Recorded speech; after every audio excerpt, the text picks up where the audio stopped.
Hi guys, nice to meet you. Hello, hi.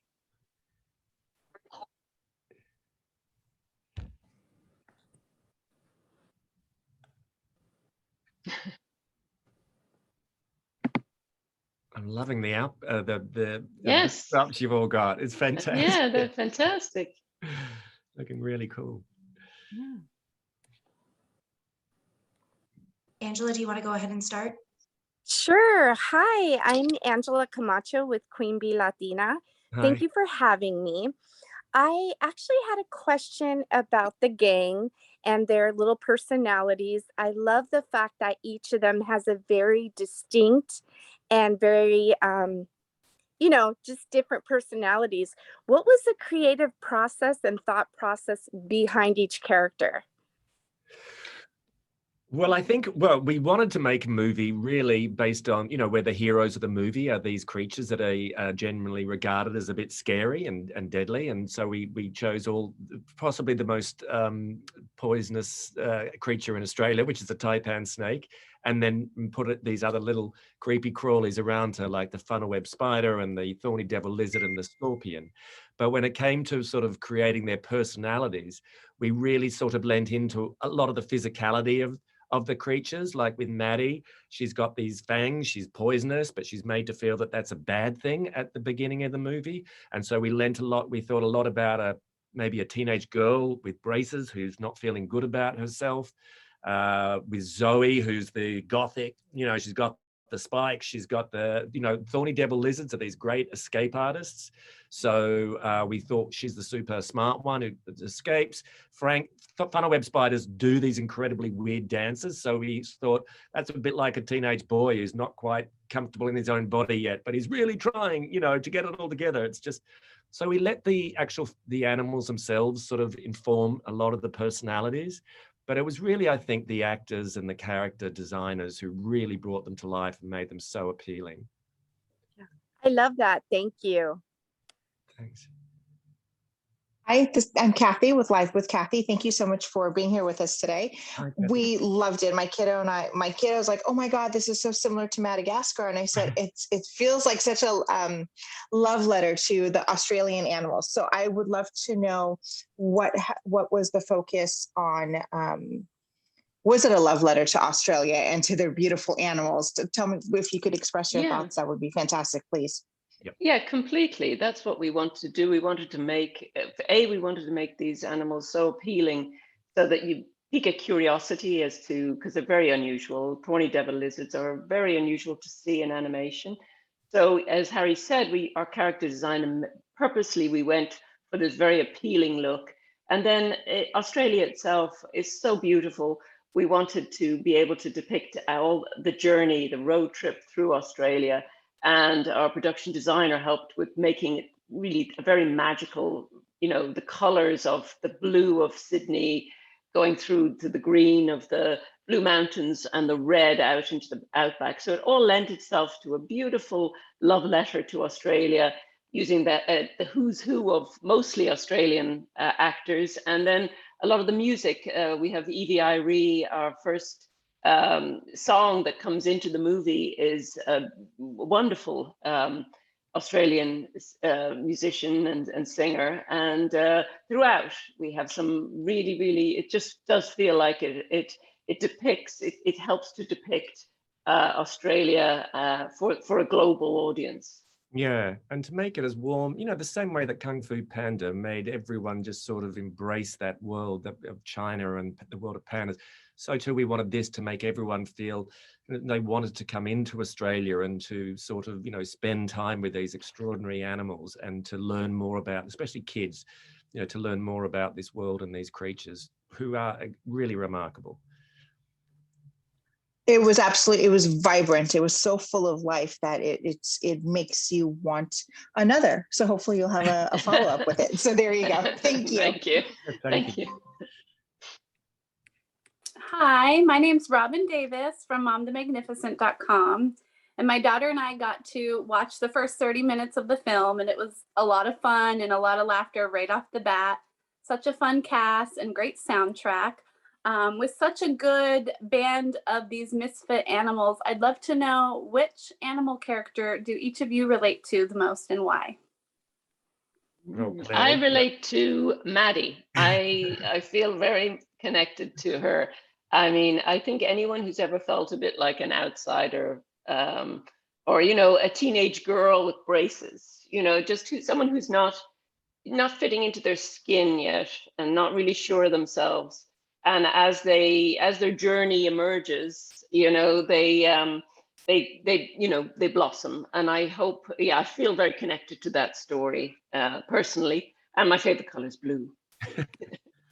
And I think I respond most to Nigel, the scorpion, because as a child I was I got very homesick a lot. I had to get sent home from camps and stuff because I missed my family. I really was just so happy just being with my family. And that's what Nigel's character is. And he's sort of he's the one character, they all go on this adventure because Maddie says, we're out there, we're going to find a family. Then we'll be fine. We'll find creatures that look like us. And Nigel's the one character who sort of understands from the beginning that families aren't always like that. It's not always just about the people who look like you. It's about the people you travel through life with. He understands something. It's the ones who love you, fangs and warts and all. So he understands something Maddie doesn't at the beginning, is that this is family. And he doesn't care where they go, as long as they can be together. And I relate to that a lot, certainly when I was a kid, definitely. Well, I love that. And I think I can echo everybody else, but we'd love to see more of these characters. Great. That's great to hear. Yeah. And we meet a lot more as you'll see as the film progresses, Yes. you meet a lot more of the incredible animals of Australia as all part of this ugly secret society. They pop up and they really are amazing, with some really incredible voice talent behind them.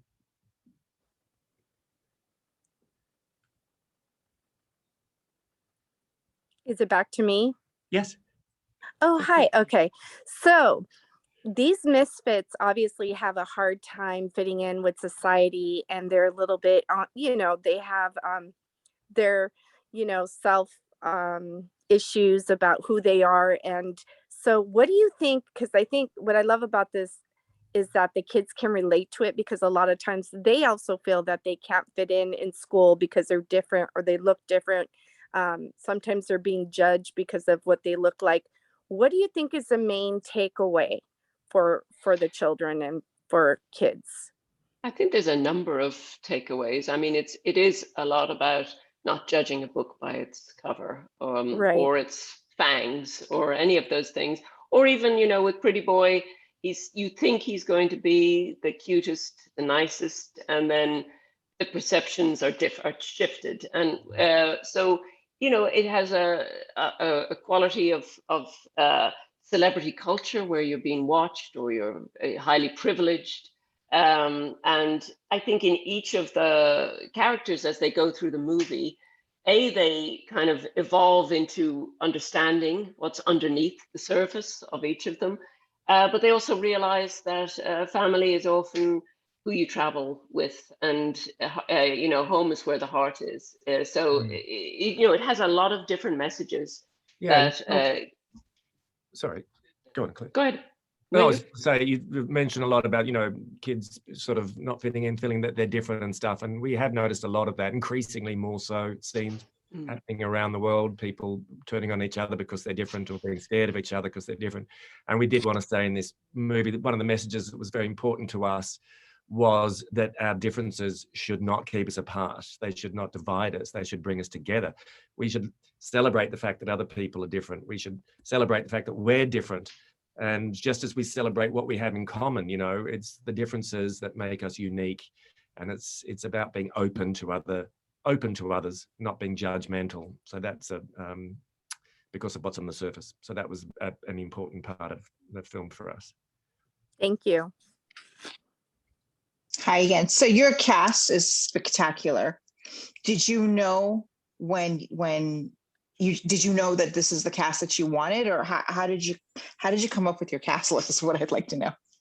We did do a lot of, we went through listening to so many voices and it's an ensemble that we wanted to make sure that there were distinct voices for each character. So often we put up the image of the character and then find performances that they've done on other movies and try them out in a, you know, kind of a jumble of ways just to hear how the voice sounded. I mean, Isla she has such a lovely, rich voice, and she has extraordinary comic timing that she was perfect, you know, and embodied Maddie. And when she came in to record, or, you know, we went to her house to record actually from our Zoom, because we were doing it all from pretty much COVID lockdown. That she, you know, she read the script and she did the script lines, but she also brought her own thoughts to it and her own lines to it and made jokes, and they landed in the movie as well. I think each of our actors did that. Yeah. Yeah. Thank you. So I'd love to know, with all of these different kind of animals and species, was there a great deal of research done in getting these details just right?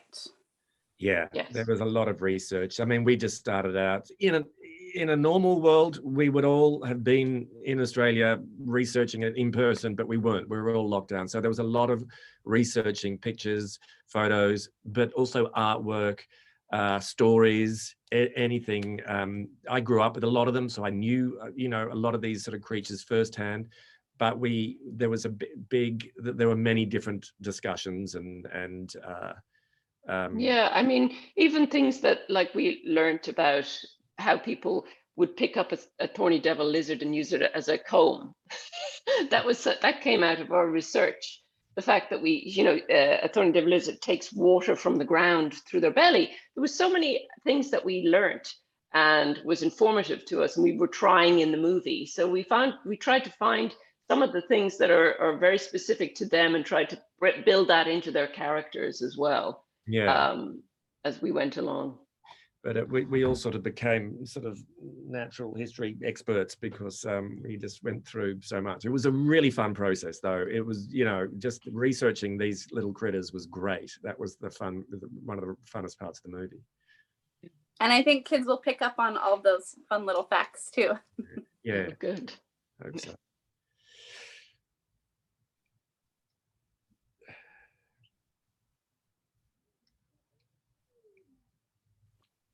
So, what was it like working with Isla Fisher? I thought she was absolutely perfect for this role because she brings so much into the character.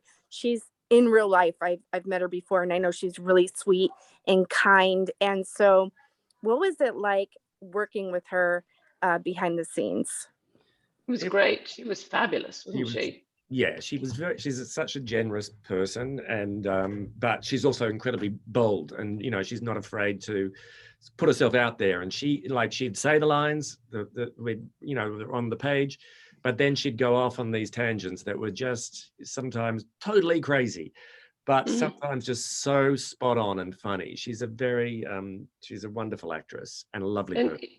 We were very fortunate. I mean, we were doing this during lockdown. And so she was in her closet a lot of the time because you'd have to baffle the sound with clothing to try and get the best sound, because we'd send out a kit with a microphone and she had to be her own sound engineer. It was very hard going on all the actors, but it was also lovely that she would really embrace doing it and really brought so much to the role. Yeah. She goes in boots and all, Isla. She's a very bold performer and a kind one. Thank you so much for your time. Thank you. Thank you.